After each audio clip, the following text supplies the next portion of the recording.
일단 예산안은 지금 내용 중에 지금 우리 소장님은 워낙에 이제 이쪽에 또 많이 알고 예. 계시니까 어떻게 보세요? 이 반드시 그러니까 뭐 좀 이 부분은 고쳐지고 이 부분은 반드시 들어가야 되는 맞습니다. 해야 될 부분들 저는 정리 한번 해야 될 윤석열 것 같아요. 정권이 국민의힘이랑 막 촛불 집회 비난하면서 촛불 집회 홍보해줘서 오히려 고맙더라고요. 네. 근데 이번 예산안 논쟁도 완전 이자들이 프레임을 잘못 잡고 네. 윤석열 정부 예산과 이재명 표 예산으로 분위기를 몰아가잖아요. 네. 그럼 오히려 이재명 대표 홍보해 주는 거죠. 그러니까요. 왜냐하면 네. 이재명 표 예산 보니까 지역 앞에 늘리고 네. 복원하고 공공- 청년 일자리 노인 일자리 공공임대 복원하고 공공임대. 공공임대 주택 6조 예, 늘리고. 깎아버렸던 거 6조 네, 윤석열 살리고. 지입으로 불평등이 재난이고 폭우 참사 대책으로 반지하 대책sek으로 공공임대 주택 다 옮겨드려 해놓고 그러니까 지가 깎은 거 아닙니까? 다 깎았죠. 제가 여러분 그래서 일부러 이거 갖고 왔습니다. 불평등이 재난이고 최근에 통계청 조사 2개 나왔는데 대한민국 불평등이 심화됐다는 것도 나왔기 때문에 제가 갖고 왔는데 네.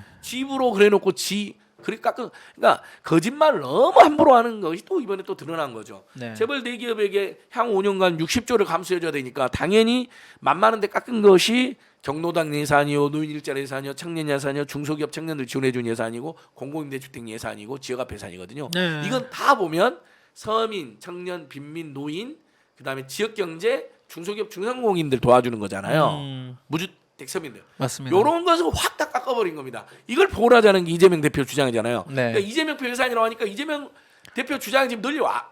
이재명이 역시 민생은 챙기네. 이렇게 알려져 버리는 거예요. 그러니까 이쪽은 프레임을 마치 그냥 이재명 대표의 예산이라고 일단 씌워놓고 그렇죠. 마치 이 예산이 이재명 대표의 무슨 사적 내지는 뭐 예. 지역구 내지는 그런 그렇죠.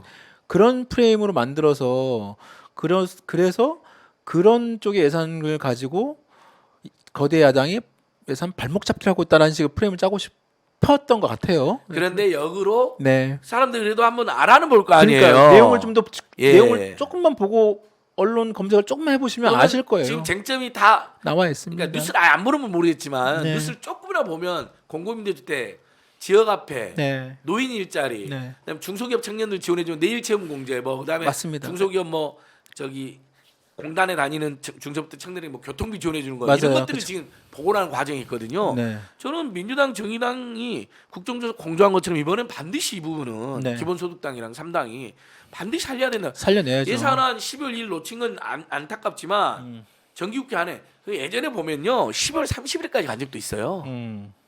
아니 저는 연말까지 간 적도 있어요. 저는 또 막 정부에서 이게 뭐 금방 통과 안 되면 뭐 준예산으로 뭐 마치 행정부가 막 올스톱 될 것처럼 또 진짜- 분위기 만드는 것도 진짜 미친 놈들이죠, 나쁜 놈들이죠. 네. 준예산은 우리나라 한 번도 해본 적이 없는데 해본 적 없죠. 그리고 준예산을 본인들이 먼저 이야기하면 어떡합니까? 그러니까 준예산이라는 건 이제 공무원들 급여만 주고 나머지 사업이 올스톱 되는 건데 그렇죠. 그런 사태를 막기 위해서 여당이 네. 나서서 야당의 목소리를 수용을 해줘야 되는 겁니다. 그렇죠.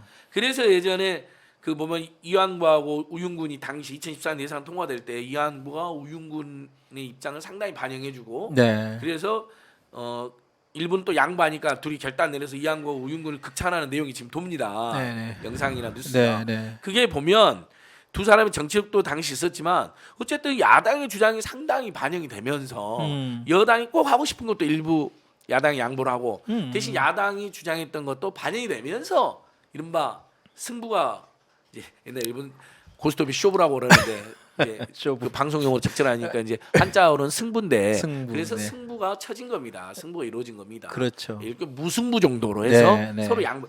그러니까 화물연대 파업도 그렇게 해야지 얼른 그게 맞죠. 노동자들도 존중하면서 국가 경제에 타격이 너 죽어라 그러면요 이거 언제 정상화 될지 모릅니다. 마찬가지로 예산안도 아니 이렇게 서민 중산층 예산 다 깎았는데 야당이 그걸 통과시켜 준다? 10월 2일 날? 그러면 민주당, 정의당은 존재 이유가 없죠. 여러분 야당의 야자가 들 야자예요. 들에서 싸워야 되는 것이고요. 그다음에 영어로 어포지티브 파티입니다. 네. 어포지티브 반대한다는 뜻입니다. 정부 여당의 문제점에 반대라는 거거든요. 네. 일종의 국민들의 입장에 서서 그럼요. 당연히 12일 날 통과 못 시켜주는 거죠. 괜찮습니다. 절대 내년도 예산이기 때문에 조금 더 극단적으로 말하면 올해 안에만 통과돼도 됩니다. 네. 야당이 그냥 2일 날 통과시켜야 돼. 법정 정기국회 마지막이 10월 10일까지 통과시켜 이거 매달 필요 없어요. 급한 건 여당입니다. 오히려 윤석열의 낭비성 예산 지금 문제가 되고 있는 게 대통령 집무실, 대통령실 그다음에 뭐 경찰국, 네, 운영. 그다음에 법무부 한동훈 이런 예산들이잖아요. 네, 맞습니다. 이런 거 다 깎아버려야죠. 아니면 정말 어쩔 탈반다더라도 많이 깎고 통과되고 네. 부자 감세 최대한 막고 초부자 감세니까 저는 그냥 부자 감세는 차라리 찬성해 줄 수가 있어요. 뭐 예를 들면 중소기업이라든지 네. 그다음에 뭐 일반 부자들 조금 잘 사는 부자들 중산층 이상 네, 약간. 그 정도는 저는 깎아줘도 상관없다고 봅니다. 근데 네.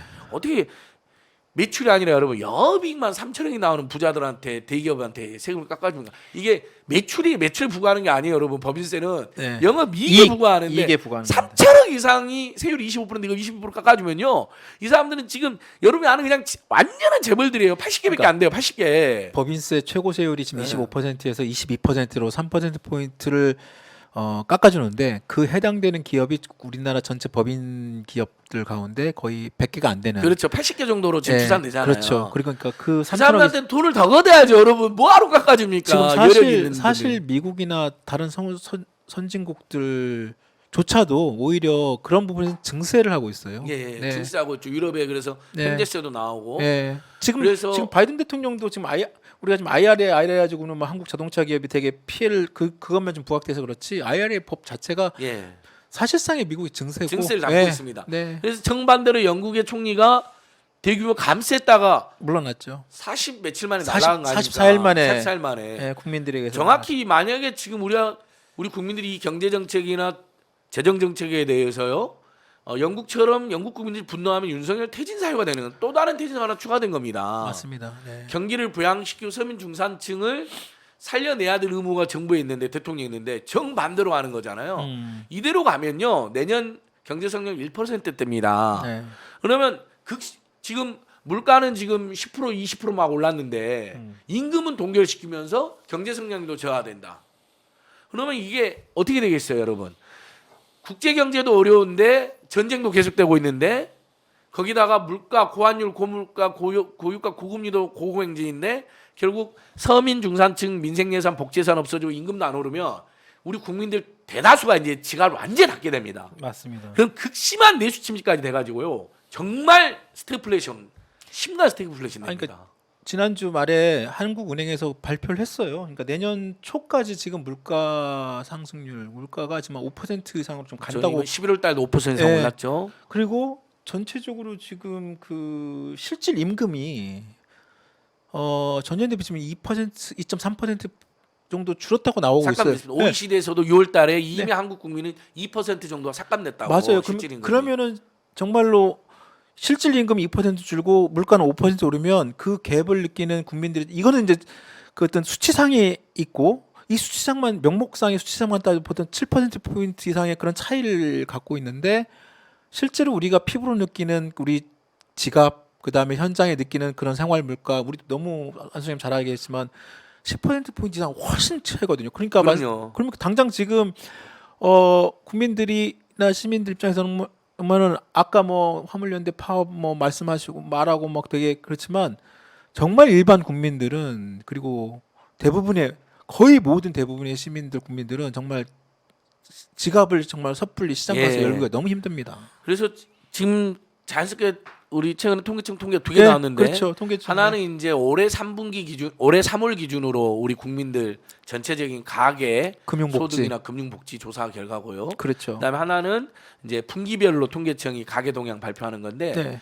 간단히 요약하면 일단은 코로나 때보다 더 지금 어려운 게 5분기 만에 실질 소득이 3% 가까이 감소했는데 이게 평균치거든요. 우리 국민 평균치. 네, 그러니까 맞아요. 부자들은 늘어났어요. 그러면 그게 평균에 반영됐기 때문에 실제 소득 저소득층하고 빈민 서민 중산층은요 실질 소득이 더 많이 감소했다는 걸 알 수가 있고요. 네네네. 그다음에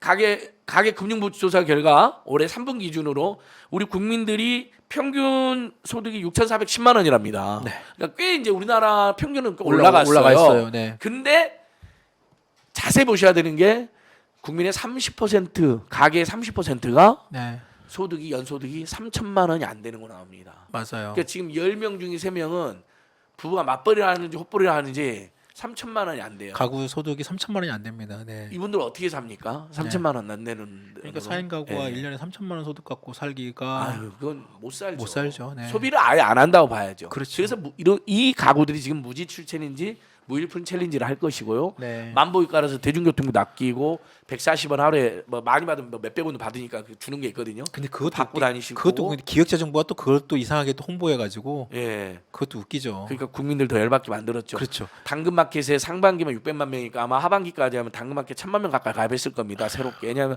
한 푼이라도 팔려고. 팔고 예, 아끼고 아끼려고. 예. 여러 개 각자 도생을 하고 있는데 그래서 지금 그다음에 이제 소득 소득 5분위로 나눠 가지고 그 분배가 어느 정도 되냐 이거 또 좀 6배로 지금 상위 20%하고 하위 소득 20%하고 네. 6배로 지금 벌어졌습니다, 여러분. 근데 그러면서 정부 당국자들도 이렇게 하기를 문재인 정부 때 썼던 전국 재난지원금, 저소득층 쿠폰 뭐 이런 것들이 다 없어져서 소득 불평등이 지금 오히려 악화됐다. 네. 아니 본인들이 잘 알고 있네. 그럼 그런 대책을 내놓으면 되잖아요. 그게 정부의 역할이죠. 예, 정부민 재난지원금은 지금 인플레를 혹시 자극할 수 있으니까 그걸 안 한다 하더라도 최소한 빈민, 서민, 중산층 가정에 한해서라도 네. 한번 문재인 정부에서 두 번의 재난지원금 있었잖아요. 한 번 100% 다 주고 한 번은 88%까지 준다고 하고 있잖아요. 88%. 물론 실제는 88%까지 못 받았고 문제가 됐었는데 네. 경기도는 나머지 10%다 줬었고 그렇죠, 그렇죠. 그러니까 경기도만 다 받은 겁니다. 네. 경기도민들은 두 번을 다 받은 거예요. 이재명 지사 덕분에. 그렇죠. 근데 그때 어쨌든 저소득층들이나 상대적 서민층한테는 공적 이전 소득이 늘어났으니까 확실히 가정에 도움이 되는 그게 거예요. 최소한의 그게 그 몇십만 원이긴 하지만 그 생활 소비에 아주 큰 도움이 그러니까요. 됐습니다. 네. 처음에 1차 재난지원소득은 4인 가구 기준으로 100만 원을 줬지만 100만 원. 2차 88%는 1인당 25만 원을 줬거든요. 1인당 25만 원. 그러니까 6인 가구 같은 경우는 120만 원까지 120만 나온 원. 거죠. 네. 그러니까 아니 150만 150만 나온 원, 거죠. 150만 그러니까 원까지 나왔죠. 훨씬 도움이 됐어요. 이것은요. 네, 네. 정부 재난지원금을 안 준 것은 문제가 됐지만 어쨌든 저소득층하고 서민 중산층들은 큰 도움이 된 거예요. 그러니까 이것이 없어지니까 지금 분배가 더 악화됐죠. 악화됐다. 불평등 악화됐다. 불평등이 더 재난이 된다. 반지하 사는 사람들 죽고 그런 거잖아요. 근데 그래놓고는 아무 대책이 없어요. 제가 윤석열 저는 김건희 한동훈 정권 퇴진돼야 된다는 저는 영순위가 여러분 사람마다 다 다른데 저는 영순위가 민생 파탄입니다. 민생 파탄이 정치 보복을 꼽는 분도 있고 평화 파기를 꼽는 분도 있고 친일매국을 꼽는 이걸 다 꼽는 분들이 있지만 그다음에 주가 조작 어이경쟁 상수하기 지금 김건희 주가 조작 지금 날마다 지금 뉴스로 나오잖아요. 이거 수사하는 것으로 퇴진 사유가 되지만 저는 여러분 민생 파탄입니다. 진짜 살기 어렵거든요 지금 국민들이. 근데 아무 대책이 안 나요. 만약에 윤석열 정부가 조금만 생각있는 정부면요 지자체하고 연동해가지고 그러면 저기 문재인 정부 때 88%한테 준 적이 있으니까 그럼 이번에는 90% 정도로 해서 상위 소득 10%는 제한한다 하더라도 그 다음에 서민층에는 조금 더 주는 방식으로 약간 계단형으로 네. 예를 들면 지역 앞에라도 그렇죠. 집집마다 뭐 서민 가정은 한 20만 원, 중산층 가정은 15만 원, 조금 중상층은 한 10만 원 정도에서 동네 중소상공인 자영업자한테만 쓸 수 있게. 네. 그러면 그게 대기업한테도 안 가고 예. 그게 전체적으로 시중에 돈이 막 풀리는 게 아니라 동네 지역 경제만 풀리기 때문에 그렇죠. 인플레도 좀 덜 자극하고 네. 또 현금으로 주면 물가를 자극할 수 있는데 포인트로 줘가지고 그렇죠. 생필품 그다음에 살 뭐 수 있도록 식당 같은 것만 이용하게 맞아요. 하면 네. 인플레 자극도 거의 없을 거거든요. 근데 네. 아무 대책이 없잖아요. 다른 나라 다 지금 그렇게 하고 있거든요. 참 뭐라네요? 저는 정말 무대책이 아니 뭐 한 게 없으니까. 네. 윤석열 김건희 정권 물을 너무 좋아해요. 무 무능, 무식, 무례, 무속, 아이고. 무대책, 무대뽀, 무책임, 무관심. 저번에 22가지 이후로 또 몇 무입니까? 지금 한 6무, 7무 됩니까? 아니, 무는 맹무가 돼요. 몇 무가 됩니까? 무리수, 무리수. 예. 참. 무모함. 아, 지금 한국 경제가 엄청나게 이긴데 남북 관계를 악화시켜서 얼마나 무모합니까? 그렇죠. 러시아와 중국, 미국도 러시아 중국하고 화해하려 그러는데 러시아 중국과 각을 세우는 이런 무모한 정권이 어디 있습니까? 그것도 무모하네요, 정말. 네. 자, 일단 뭐 이야기하면 끝이 끝이 없습니다. 없습니다. 저기 12월 저기 지금 우리 17차 촛불 집회 예, 했고 예. 지금 18차가 이제 이번 주고 네. 저희 12월 17일 이번 날 주 토요일도 4시부터 네, 하는데 토요일부터. 12월 17일은 네. 저기서 노시고 추울 수 있으니까 3시부터 3시부터 3시부터 1시간 2시간 더 앞당겨서 12월 17일 3시부터군요. 3시부터 네. 지금 뭐 전국적으로 들썩들썩합니다. 집중 촛불 3차. 버스가 제가 네. 확인해 보니까 네. 저번에 10월 20일 날 한 20개 지역에서 왔거든요. 네. 근데 11월 19일 날 네. 40만 명 앞에 모이실 때 50개 지역에서 왔어요. 50개 지역. 수백 네. 대 버스가. 네. 이번에는 지역이 한 100개 지역으로 늘어나고요. 아, 100개 지역이요? 네, 12월 17일 네. 촛불행동 지부가 계속 생기고 그다음에 촛불 집에 오겠다는 분도 있으니 그다음에 버스가 뭐 수백 대가 넘을 것 같습니다. 아. 그리고 예를 들면 야당이 아직도 조직적으로 나오지만 이제 뭐 민주당이든 정의당이든 진보당이든 뭐 녹색당이든 야당의 당원들이나 지역위원회 차원에서 결의해서 오겠다는 데가 늘어나고 있고요. 지난번 네. 11월 그 촛불 집회 때 집중 촛불 때 그 민주당과 이제 뭐 무소속이긴 합니다만 야당 의원 7명이 그렇죠. 나왔었죠. 그때 7분 아마 이번엔 도울 겁니다. 저는 뭐 민주당이 조직적으로 안 와도 된다고 네, 봅니다만 네, 네, 네. 당원들이나 의원들이 좀 네. 자발적으로 많이 나오십시오. 네, 소신껏 예. 소신껏 하시면 되는 지금 나라가 이렇게 막 국민이 이렇게 괴로운데 맞습니다. 무슨 눈치를 보고 역풍은 없어요. 역풍이 아니라 오히려 아무것도 안 한 당신들 때문에 야당도 국민들도 당원도 중풍이 걸리게 생겼어요. 답답해가지고 역풍을 걱정할 게 아니라 중풍을 걱정하셔야 됩니다. 국민들의 중풍을 걱정하라. 예. 맞아요. 그렇습니다. 지금 돈이 없어서 돈맥 경화에 걸립니다. 네. 그렇잖아요. 그러니까 이게 두 가지입니다. 난 윤석열 정권의 이 포화간 독재 무대 체계 그다음에 우리 국민들이 죽어가고 있는 것이고요. 근데 하나는 정말 서민 중산층이 돈이 없는 거거든요. 그래서 네. 사람이 동맥경화에 걸리면 죽는 것처럼 서민 중산층 중기 중소상공인은요 노동자들은요 돈이 없으면 죽는 겁니다. 돈맥경화. 네. 그러니까 하나는 민생 경제. 그러니까 이재명 대표가 저는 건 잘하는 거죠. 한편으로는 윤석열이 맞서면서 민생 경제를 챙기는 거잖아요. 그렇습니다. 그래서 여당보다 더 여당 같은 민생 경제에 있어서는 그건 잘한 겁니다. 다만 윤석열 정권에 맞서는 건 여당처럼 하면 안 되죠.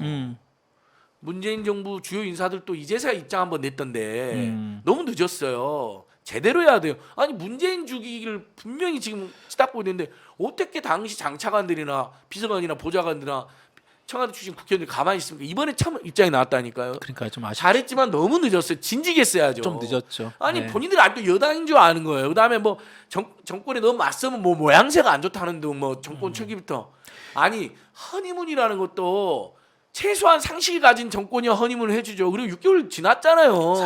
사실 이번 서훈 전 그 국가안보실장의 와, 그 구속은 사실 있을 저 수 언론에서도 좀 그 정도 구속이 될까라고 사실 좀 의문을 많이 품었는데 근데 법원에 하여튼 이번에 그 물론 검찰의 막 그 여러 가지 구속 상당성을 예. 많이 주장할 수 있죠. 그리고 정말 무슨 기자회견까지도 구속 반박 사 기자회견을 증거인멸로 그 몰아가는 건 예, 처음 그런 봤습니다. 정말 그런 식으로 구속 사유에 집어넣은 검찰의 그 신박한 그 논리도 정말 좀 이해가 안 되지만 그걸 법원이 받아들였다는 것도 좀 잘 사실 이해가 맞습니다. 안 됩니다. 하여튼 그럼에도 불구하고 일단 법원의 판단은 뭐 존중한다고 하지만 아까 말씀하신 것처럼 전 정부 그 서훈 실장이 이번 구속에 맞춰서 이제 와서 이제 그런 입장을 내는 것은 좀 예. 늦었다는 생각도 저는 예, 개인적으로 들고 너무 늦었죠. 이미 검찰에서 그렇게 수사하고 조사한다는 얼마나 이미 몇 달 전부터 구속장 청구라는 소문이 이미 나 있었잖아요. 나 있었죠. 그때 했어야죠. 그럼요. 아, 그때 강하게 맞서고 좀 아쉽죠. 그다음에 네. 이른바 친문운이라는 사람들이 더 농성도 하고 그랬어야죠. 그러니까요. 제- 오죽 했으면 문재인 대통령이 직접 그 그러니까요. 언급했겠습니까? 네, 오죽 했으면. 뭐 하고 싶은 말 너무 네. 많은데 어쨌든 자. 제1야당이 민주당의 분발과 대우각성과 결단을 촉구하고 네, 그다음에 12월 17일. 정의당이나 진보당 녹색당도 네. 더 열심히 해야 됩니다. 지금 그렇습니다. 같은 태도는 안 됩니다. 맞습니다. 감히 호소드립니다. 네. 거리로 나와 주십시오. 옛날엔 진보 야당들이 맨날 길거리 나왔잖아요. 먼저 나왔잖아요. 근데 민주당보다 더 안 나와요 요즘엔요. 그러니까요. 자, 12월 17일 네. 이번 주 12월 17일 집중 촛불 3차 집회 오후 3시부터입니다. 예. 오후 3시부터고 벌써 100여 개 전국 100여 개 지역에서 12월 17일 고대하고 준비를 하고 있다고 합니다. 물론 그럼에도 불구하고 이번 주 토요일은 또 토요일대로 예. 하고요. 토요일 날 이번 주 토요일 4시인데 그 유명한 막칼럼니스트 황교익 선생님도 나오시고요. 아, 그렇습니까? 네. 매번 매주에 일종의 또 뭐 이런 표현을 저희가 좋아하지는 않지만 그냥 편하게 스타급 발언자들이 계시고 네. 또 우리 평범 사실 이 땅의 진짜 스타 별들 우리 국민들이잖아요. 아, 그럼요. 네. 그러면 지난주에 그저께 우리 김포 어. 상가 선생님처럼 상가 건물 선생님처럼 정말 어마어마한 발언들이 있고 저는 화물연대 부위원장님 발언하고 네. 이재강 경기도 평화부지사 발언하고 예. 상가부지 딱 세 분만 했거든요 발언을. 딱- 너무 좋았던 것 네, 같아요. 딱 컴팩트하게 예, 그리고 요즘에 되게 짧게 하려고 예, 하니까 제가요. 되게 인상적이고 예. 네, 아주 힘있는 그렇게 그런 분들만 계속 오시고 또 일반 시민들도 자유 발언 얼마나 참여하실 수 있고. 그렇죠. 네. 그래서 정말 집회 더 재밌게 오로지 평화적이고 안전하게 합법적으로 바탕을 하고 거기다 감동과 재미까지 그다음에 고생은 우리 국민 고생은 좀 덜하게 네. 어쨌든 추운 아스팔트 바다에 앉아 계시는데 그럼요. 최대한 빨리 끝내야죠. 네, 알겠습니다. 자, 어떻게 보셨나요? 네, 안진걸 소장 매주 월요일 저희 오마이 TV 한 주를 시작하는 우리 안진걸 소장의 그 또 시각, 그 또 목소리 잘 들으셨을 거로 생각이 됩니다. 정말 이래저래 쉽지 않은 12월을 맞고 지내고 있을 많은 국민들, 시민분들 저희 안진걸 소장의 이런 그 말씀과 이런 또 격려 이런 말씀 잘 도움이 됐으면 좋겠습니다.